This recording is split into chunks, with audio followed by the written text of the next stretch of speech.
Hello, welcome to JT Hughes Honda. Today I'm going to go through some of the controls on the new Honda Jazz. This model is the EX, but the model you have may not have all the features I'll go through today. So the Jazz have keyless entry. So as long as you've got the key on you, you can put your hand behind the door handle and that will unlock the car and fold the wing mirrors out.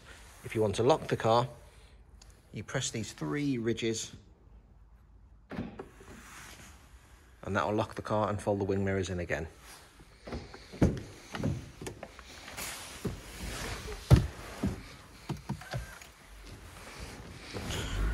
So if we look in the cockpit, you've got the electric windows, child window lock, central locking, and then left or right, and that pad will adjust either wing mirror, the right or the left, and this button will fold the wing mirrors in. On the steering wheel, you've got the cruise control, speed limiter and intelligent speed limiter. This button here, if I press this, you'll see the icon flash on the screen, so that's the cruise control. If I press the limit button, it'll change the adaptive cruise control to a speed limiter and then to the intelligent limiter.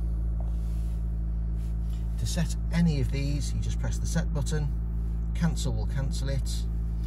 If you've got it activated and you have to brake or cancel it, you can restart it by pressing set, or you can press resume to resume it at the previous speed. You've also got the lane keep assist. That'll actually tug you back into lane if you start to wander without indicating. And this button here for the cruise control, so I'll bring it back onto the cruise. You can change how close you are to that car in front. This model's also got the heated steering wheel. You've got the horn in the centre. You have all the radio and the trip computer information. So if I press this home button, you see we've got the sat nav up. Press it again. I can go to the different trips. And keep pressing it and you can look at all sorts of information on here.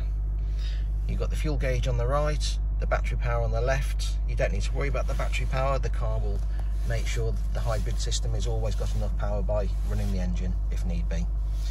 Here you've got the lights. It won't let you select off. It'll spring back to auto. But if I do try and do that, it will knock the lights off while we're stationary.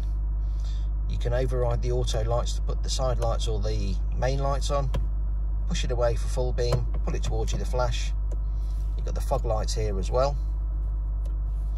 But the car does have an automatic full beam as well. On this stalk you've got the wipers.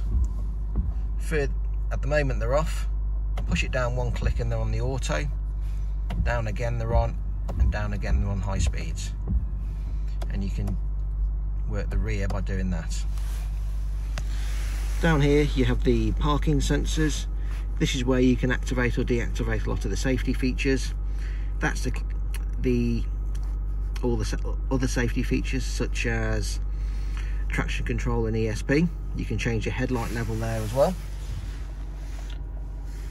The automatic gearbox is nice and straightforward. There's a little lever behind and you can bring it back into park, reverse, neutral, drive, or B for braking, which would encourage the car to do a lot of regenerative braking. Here you can change it for the eco, which will make the car a little bit less, a little slower, but it will make it more economical. You've got the parking brake here. Up is on, down is off. So the same principle as a normal handbrake, the only difference being you do need to keep your foot on the foot brake. You've also got brake holds, so when you've got your seatbelt on, if you press this button, every time you come to a complete stop, it will actually hold the car on the brake for you. Behind the gear select, you've got a power outlet and two USB ports. You've got heated seats on this model as well, with 3 settings. Likewise on the other side. And you've got all the air conditioning, the power, where the air comes out, and the temperature. You can have the aircon on or off. You can recycle the air. That'll select all the air for the front, and that's your heated wing mirrors and rear window. On here we've got the infotainment system. There's loads of features on here. I'll go through some of the key ones. So we've got the navigation. It's a Garmin sat-nav.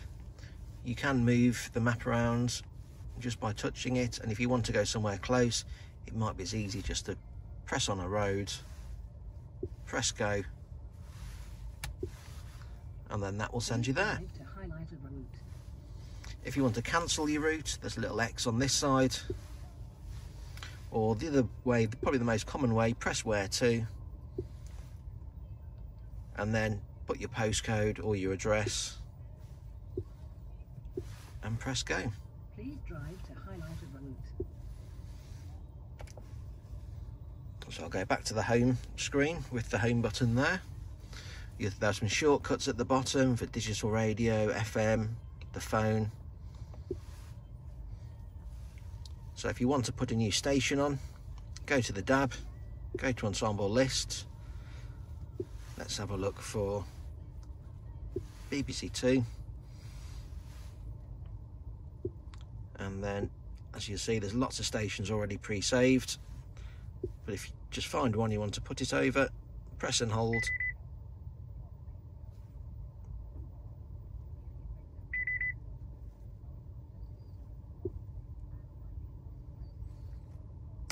You see BBC Two there. You can also scan for new stations. You can have travel alerts on.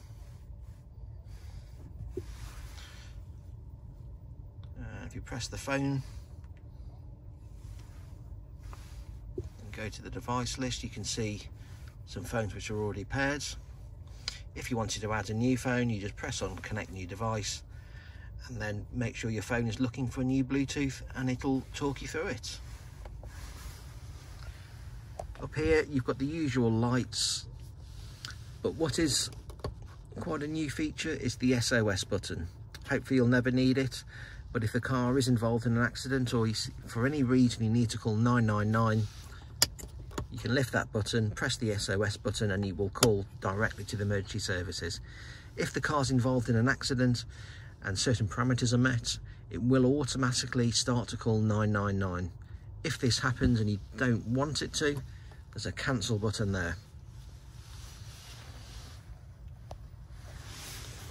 You've got two glove boxes, one at the top and one at the bottom. And I'll turn the car off.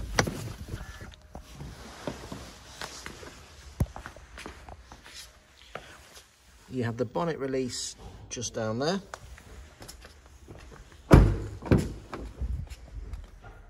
In the back, you have got Honda's Magic seats, which can be lifted up.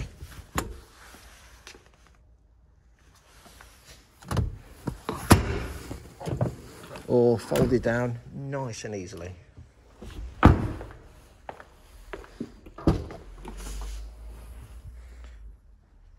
You'll see you've got the boot here.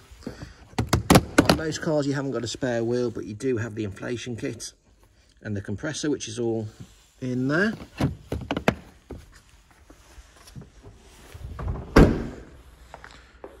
The petrol cap, you just press it and it pops open.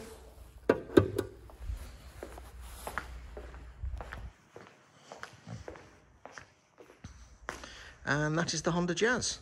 Thank you.